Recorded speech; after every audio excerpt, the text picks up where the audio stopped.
نحمده ونصلي على رسوله الكريم اما بعد اعوذ بالله من الشيطان الرجيم قد كانت لكم اسوة حسنة في ابراہیم۔ سیرت ابراہیم علیہ السلام پر ہمارا یہ دوسرا درس ہے۔ سیدنا ابراہیم علیہ السلام جس دور میں انہوں نے آنکھ کھولی وہ انتہائی ابتر زمانہ تھا۔ تمام کے تمام حالات انتہائی ناگفتہ بے تھے۔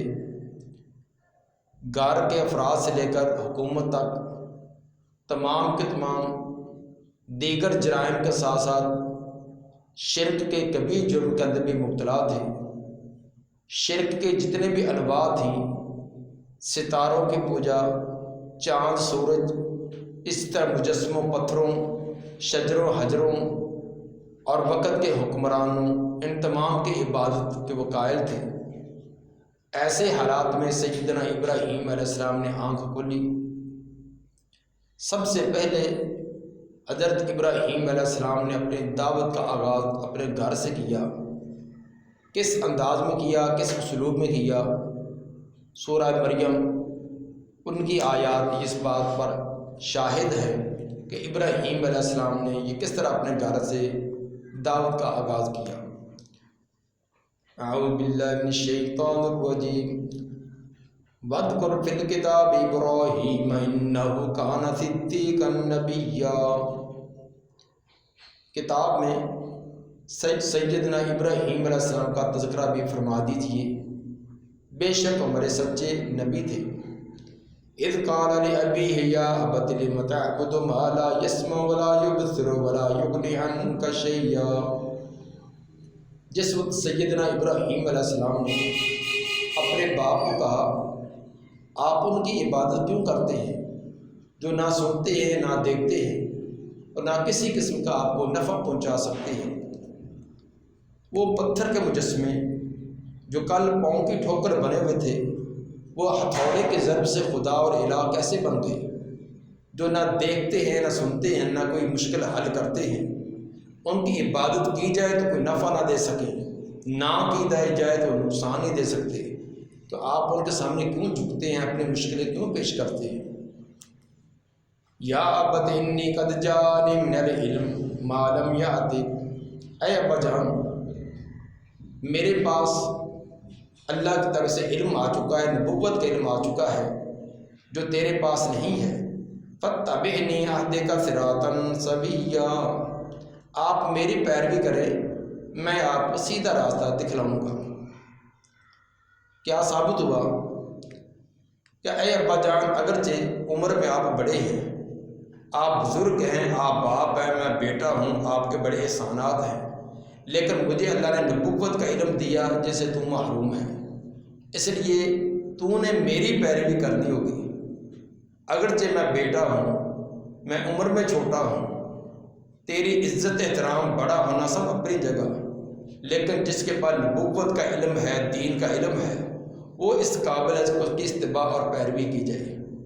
اس سے اندازہ کریں کہ نبوت کا علم، دین کا علم، اسلام کا علم کتنی شان مرتبہ اور مقام والا ہے کہ ابراہیم علیہ السلام اپنے باپ کو کہہ رہے ہیں کہ آپ میرے پیچھے چلے، میں آپ کو سیدھا راستہ دکھلاؤں گا۔ حقیقت یہ ہے کہ آپ نے 12 مشاہدہ کیا ہے، 12-13 سال کا چھوٹا بچہ ہے، وہ آگے امام ہے، مصلی پر کھڑا ہے، پیچھے 60 سال کے 70 سال کے بزرگ پیچھے کھڑے ہوتے ہیں، بڑی بڑی دولتوں والے بڑے وزیر اور مشیر پیچھے کھڑے ہوتے ہیں، ایک بچے کے اشارے پر وہ جھک رہے ہیں، اشارے پر کھڑے ہو رہے ہیں۔ اگر غلطی کی وجہ سے بچہ اس نے تشہد بیٹھنا تھا وہ کھڑا ہو گیا ہے، پیچھے والوں نے لقمہ دیا، لقمہ نہیں لیا، تو پھر بھی پیچھے والوں کو حکم ہے کہ وہ بچے کی اتباع کرتے ہوئے، وہ تمہارا امام ہے، قائد اور رہنما ہے، اس کی پیروی کرتے تم کھڑے ہو جاؤ۔ بعد کے اندر سجدہ صاحب نکالنا ہوگا، لیکن اپنے امام اور رہنما جو ہے اس کی اقتداء اور پیروی کرنا لازمی ہے۔ حقیقت یہ ہے کہ علم دین جس کو اللہ تعالیٰ یہ عظیم نعمت دے دے، اس کو کائنات کے خزانے مل گئے ہیں۔ افسوس کہ آج امت مسلمہ اس دینی تعلیمات کو چھوڑ کر وہ دنیاوی تعلیم اور غیر مسلموں کی تعلیمات کے اندر اپنی کامیابیاں تلاش کر رہی ہے۔ سیدنا ابراہیم علیہ السلام نے تیسری بات یہ فرمائی، یا ابت لم لا تعبد الشیطان ان الشیطان کان للرحمن عصیا، اے بجان شیطان کی عبادت نہ کیجیے، یقیناً شیطان رحمان کا بہت ہی نافرمان ہے۔ شیطان کی عبادت کا کیا معنی؟ جو بھی شیطان کے وجود کا قائل ہے وہ شیطان کو برا ہی سمجھتا ہے، اس پر لعنتیں ڈالتا ہے، کبھی بھی وہ نہیں کہے گا کہ شیطان میرا رہنما ہے میں اس کی پیروی کرتا ہوں۔ جو بھی شیطان کے وجود کا قائل ہے وہ شیطان کو برا ہی سمجھتا ہے۔ تو پھر شیطان کی پوجا کرنے کا کیا معنی؟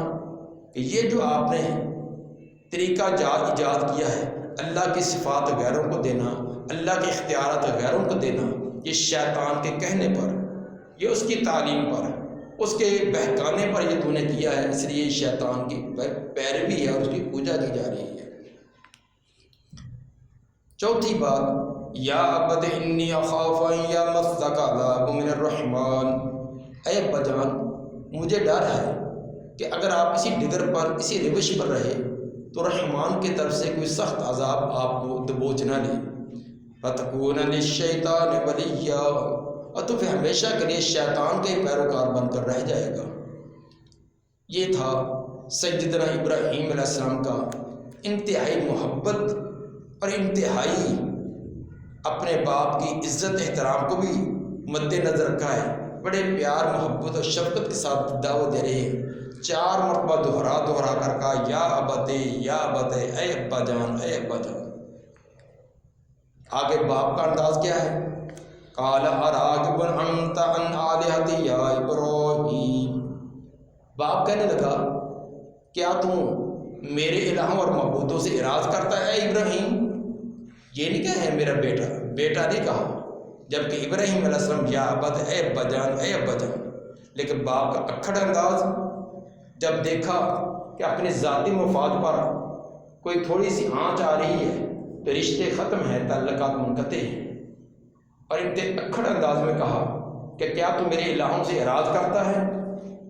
لَئِن لَّمْ تَنْتَهِ لَأَرْجُمَنَّكَ وَاهْجُرْنِي مَلِيًّا، اگر تو اپنی اس بات سے باز نہ آیا میں تجھے پتھر مار کر رجم کر دوں گا۔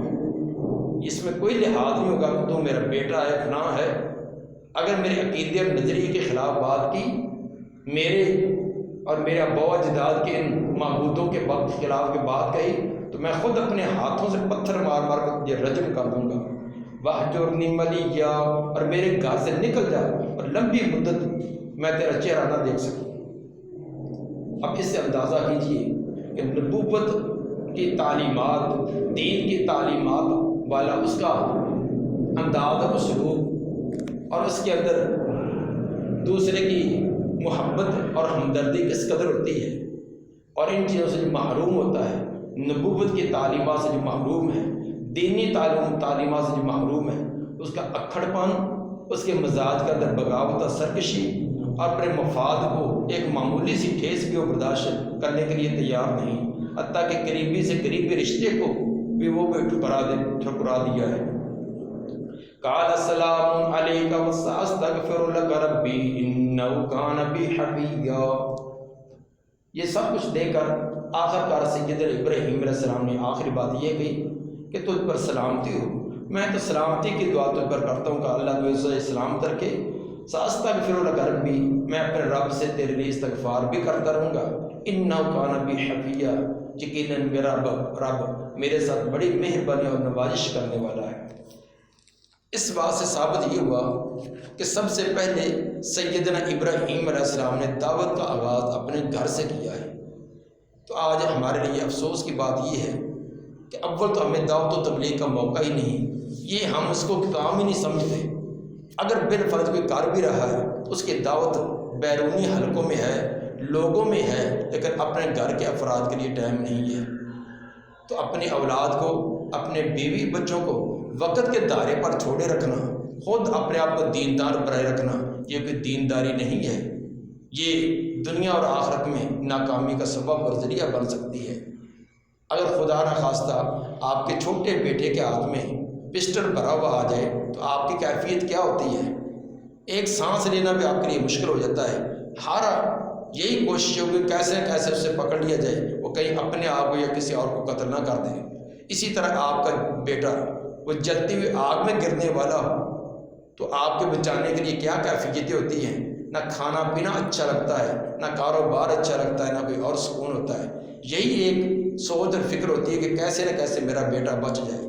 لیکن اگر جہنم کی آگ میں گر رہا ہو تو سال ہا سال بیتنے کے باوجود بھی ہمیں کوئی احساس نہ ہو، اور یہ کہہ کر ہم اپنے آپ کو بری کر لیں کہ 2-3 مرتبہ کہا ہے، زمانے کی ہوائی ایسی ہے، بیٹے پر کوئی اثر نہیں ہوتا، یا جوان بیٹا خود ذمہ دار ہے، یہ کہہ کر اپنے آپ کو بری کر لینا یہ درست نہیں۔ تو سب سے پہلے اپنے گھر سے ابتدا کرنی چاہیے، دین کی ابتدا اپنے گھر سے کریں۔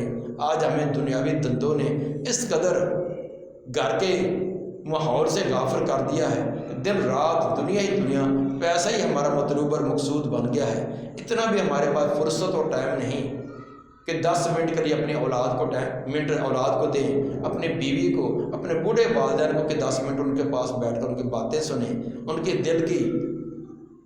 کے دل کو کوئی ٹھنڈ کا پہنچا سکے۔ ہمارے پاس اتنا بھی ٹائم نہیں۔ جو رہتی سہتی کسر وہ آج ہمارے نیٹ اور موبائل نے کر دی ہے۔ گھر میں آئے ہیں تو ہر ایک ہاتھ میں موبائل ہے، بس موبائل پر نظر جمی ہوئی ہے۔ کھانا کھا رہے ہیں تو تب بھی، پانی پی رہے ہیں تب بھی، لیٹے ہوئے ہیں تو تب بھی۔